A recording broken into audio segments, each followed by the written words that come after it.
Nous commençons la séance. Donc, pour ceux qui ne me connaissent pas, je me présente. Je suis le nouveau président Philippe Marre. À côté de moi, nous avons Hubert Joannet, le secrétaire général que vous connaissez bien. Cette séance est très, très intéressante. Elle concerne l'environnement du cancer du sein. Elle a été organisée par le professeur Carole Matelin de Strasbourg, qui a fait appel à des grands spécialistes non chirurgicaux de ces questions. Je vous rappelle que nous sommes en visioconférence avec toutes les contraintes que cela suppose.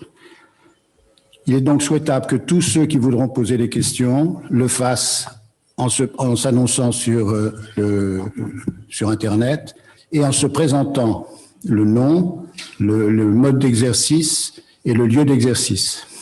Enfin, la spécialité et le lieu d'exercice. Alors, Carole Matelin est donc professeure à Strasbourg, chef du service de chirurgie de l'Institut de cancérologie de Strasbourg-Alsace. Elle a une grande réputation en France et en dehors de France dans le domaine de la prise en charge du cancer du sein. Avant de lui passer la parole, nous avons deux contraintes habituelles des réunions de notre académie. La première, c'est l'annonce d'un décès que va faire notre secrétaire général Hubert. Et la seconde, c'est la relation de la séance précédente que va faire Jean-Louis Béraud, notre secrétaire annuel. Oui, merci Monsieur le Président. Nous avons donc appris ce matin le décès de Gérard Bloch. Gérard Bloch était membre titulaire de l'Académie, chef de service de chirurgie thoracique et cardiovasculaire à l'hôpital Bichat. Son décès est survenu le 6 août dernier. Donc nous avons une pensée pour sa famille et également les collègues qui le connaissaient. Voilà, Monsieur le Président. Jean-Louis, non. Comment? Ah, d'accord. Donc, je passe la parole à Maxime Ross, qui va faire la relation de la séance de la semaine dernière. C'est Jean-Louis Béraud qui fera celle de la semaine prochaine. Veuillez m'excuser, la mise en place de l'équipe est un peu délicate. Merci, Monsieur le Président. Mesdames les académiciennes, Messieurs les académiciens. Donc, sur la séance précédente, suite au rappel de notre secrétaire Couffignal, nous avons eu la chance de recevoir l'Académie de chirurgie orale. Jean-Christophe Friquin, Bordeaux, a présenté Origine, naissance et vie en 2020 de la chirurgie orale en France.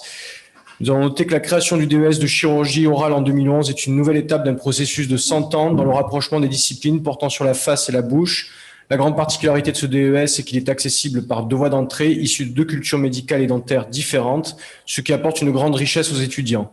Il reste des points et ajustements à apporter sur les pratiques. La prochaine étape est l'évolution des discussions avec la chirurgie maxillofaciale, tout en prêtant attention à ne pas délaisser la pratique médicale qui se doit d'être conservée afin de répondre aux besoins de santé publique.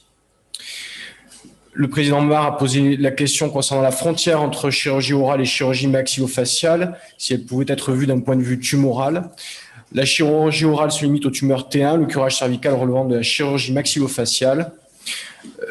Le président Villet a posé comme question comment étaient requalifiés ceux qui sont déjà diplômés en chirurgie dentaire ou en stomatologie. Il existe des commissions de requalification, faisant partie des points à préciser à l'heure actuelle.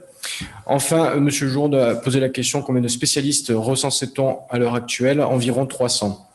Ensuite, M. Philippe Campan de Toulouse a pris la parole pour présenter la navigation chirurgicale en implantologie. Le positionnement tridimensionnel des implants est l'élément indispensable de réussite et de pérennité en implantologie. Ce résultat dépend de la position et de l'axe de l'extrémité du forêt pour chaque implant, avec deux critères de pose à respecter, prothétiques et biologiques. Historiquement, la planification a été réalisée à partir de guides radiologiques et de calques avant de laisser place à des logiciels de planification. Mais comment ensuite reporter cette planification dans la bouche, sur le champ opératoire? Au début, à main levée, le report a ensuite été réalisé à l'aide de guides stéréolithographiques. L'alternative actuelle est la navigation, qui permet une grande précision tout en donnant la possibilité de réaliser des procédures mini-invasives, l'évolution à venir et la robotisation. Le secrétaire Coffinal a posé des questions concernant les outils chirurgicaux. Est-ce qu'ils sont dédiés pour la navigation? Les outils ancillaires sont ceux habituels. Le président Villet a demandé s'il existe des études comparatives entre techniques classiques et robots assistés. Cela, effectivement, apporte une meilleure précision. Le président Mar a posé la question suivante. Cet appareil de navigation peut-il être utilisé pour d'autres indications? Non, malheureusement, seulement dans le cadre de l'implantologie. Ensuite, Laurent Devoise de Clermont-Ferrand a présenté réhabilitation implantaire sur lambeau libre de fibulab, planification, limite et perspective. Il s'agit d'une technique correspondant à la combinaison d'un lambeau libre composite avec implantologie orale. Elle peut être utilisée dans le cadre de pertes de substances d'origine traumatique, tumorale ou nécrotique, à savoir post-radiothérapie. Ces pertes de substances sont délétères à plusieurs points de vue, esthétique, fonctionnel, élocution, alimentation, psychologique et relationnel. Il a présenté des recherches pour améliorer les résultats des succès prothétiques, notamment avec la planification chirurgicale pour assurer un positionnement optimal de l'implant. Diminuer les lésions inflammatoires en améliorant l'interface cutanéo-implantaire, comme le dégraissage, l'utilisation de nitrate d'argent et finalement la greffe gingivale, et souligner l'importance de la prise en charge multidisciplinaire. Le président Mar a demandé s'il était possible d'utiliser des implants 3D à la place de la fibula. La réponse était négative, la présence d'os étant nécessaire pour réaliser une implantation. Le secrétaire Jourde a posé la question sur le pourcentage de cas nécessitant une greffe gingivale. La réponse étant d'environ la moitié, à savoir 50%. Je ne peux pas tourner.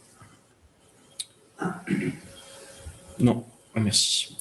Ensuite, Frédéric Gauthier de Montrouge a élaboré un sujet autour de innovation et reconstruction osseuse des maxillaires. Les substituts osseux autologues initialement utilisés, qui soient cortico-spongieux, présentent l'intérêt de leur disponibilité, mais nécessitent un remaniement important. L'os allogénique permet, via une bonne vascularisation, une intégration très satisfaisante. Cependant, il nécessite un certain nombre d'étapes de préparation. De plus, on peut se questionner sur leur disponibilité qu'il y ait à des... On puisse avoir un échange aujourd'hui par téléphone. Sur leur niveau de résorption à long terme. Il a présenté un projet H2020 obtenu pour étudier de nouvelles modalités de prise en charge de ces défects osseux à l'aide de cellules souches à partir de cellules de moelle osseuse sur membrane PTFE. Le secrétaire Coffinal a posé des questions concernant le substrat de la matrice et le mode de production des cellules souches. Les matrices sont les particules alloplastiques de phosphate calcique en phase bêta. Le matériau est mis au contact des cellules en suspension. Ces cellules en suspension viennent adhérer à ces matériaux et elles sont repositionnées in situ avec une technique conventionnelle. L'utilisation de cellules souches mésenchymateuses réorientées vers un phénotype osseux. Ensuite, Michel Legendre de Clichy nous a parlé de la fermeture autoplastique des communications bucco-sinusiennes par lambeau pédiculé de corps adipeux de la joue à propos d'un cas. La cause la plus répandue des communications bucco-sinusiennes est l'avulsion dentaire. Elles sont à l'origine de complications fonctionnelles et infectieuses sinusiennes. Elles sont en général traitées avec un lambeau simple de recouvrement muqueux, buccal par exemple, ou des biomatériaux. Il a présenté une technique utilisée en deuxième intention visant à obtenir un greffon pédiculé à partir de la boule graisseuse de Bichat, aussi appelée corps adipeux de la joue, pour combler le défect après échec du traitement simple. Le secrétaire Jean-Louis Béraud a posé une question concernant la place de l'endoscopie en cas de corps étranger intramaxillaire associé. Une méatotomie peut être réalisée par les ORL en cas de corps étranger sur sinus fermé. Le secrétaire Jourde a demandé quel était le pourcentage de réintervention après un traitement simple. Il est en général de 5 à 10%.